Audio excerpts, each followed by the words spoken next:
In this series of lectures, we're going to cover the integumentary system, which is the skin and its appendages. These are the learning objectives which you should address when studying this material. The skin is an organ. In fact, it's the largest organ of the body and comprises about 15 to 20% of body mass. As an organ, it is made up of all four basic tissues: epithelial, nerve, muscle, and connective. Functions of skin include acting as a barrier to physical, chemical, and biological agents, maintenance of body temperature or thermoregulation, conveying somatosensory information from the environment to your nervous system, immunological functions such as antigen presentation and processing to the effector cells, and also endocrine functions. In other words, it secretes some hormones, cytokines, growth factors, and also it converts the precursor molecule of vitamin D into vitamin D. And finally, excretory functions such as sebaceous and sweat. So how is the skin put together? It has two main layers, the epidermis and the dermis. The epidermis is a keratinized, stratified squamous epithelium, and the dermis underlying it is dense, irregular connective tissue. Underlying both of those layers is a subcutaneous tissue layer called the hypodermis, which is comprised in most locations of adipose tissue, which provides insulation for thermoregulation and an energy storage reservoir.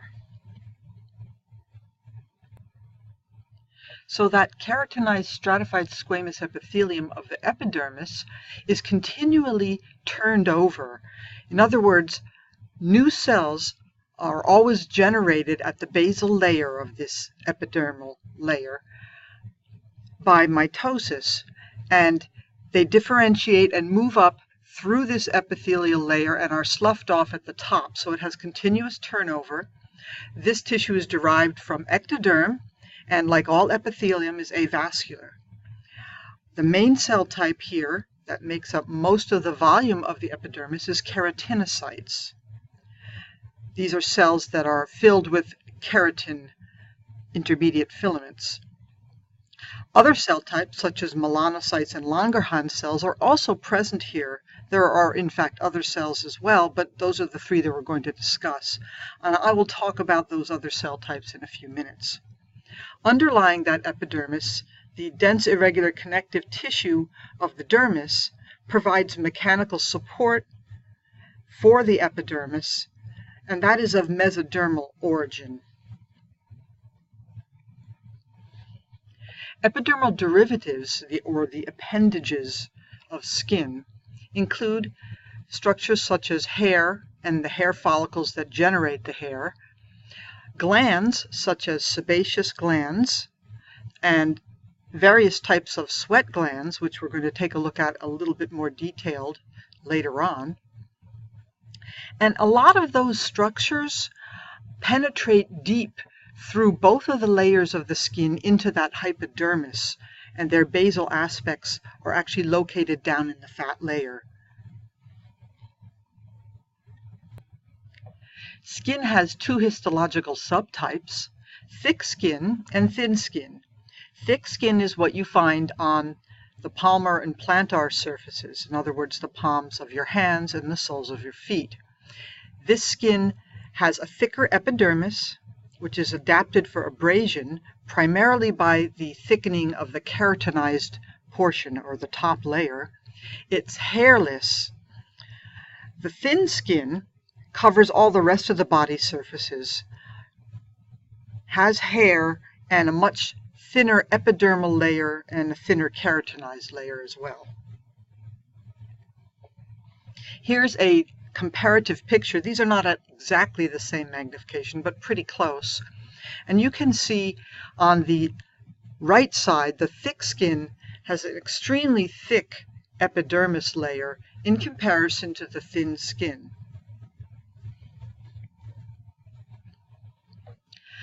We'll use thick skin to examine the layers of the epidermis. And I'll do this kind of from the bottom up. So at the base of this epidermis, we have the basal layer or stratum basale, also called stratum germinativum because this is the germ layer or the stem cell layer. Right above that, we have what we call stratum spinosum, sometimes called the spiny layer, because of the prevalence of cells which are tightly adhered to one another by desmosomes. And due to the histological preparation, there's a little bit of shrinkage, and you can see those desmosomes between cells at high magnification, they look like spines between the cells. Above that, towards the surface, is the stratum granulosum. In this region, the cells are filled with keratohyalin granules. We're going to examine these at higher mag in a few minutes.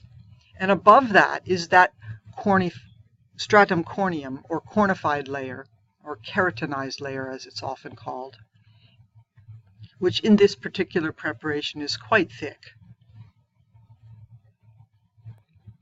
Let's take a higher mag look at these layers. The stratum basale is a single layer of mitotically active stem cells which rest on and are of course attached to the basal lamina, and that would be via hemidesmosomes like all other epithelial tissues.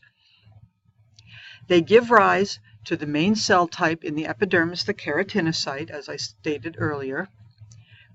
And the major function of keratinocytes is to form the physical and chemical barrier of the skin.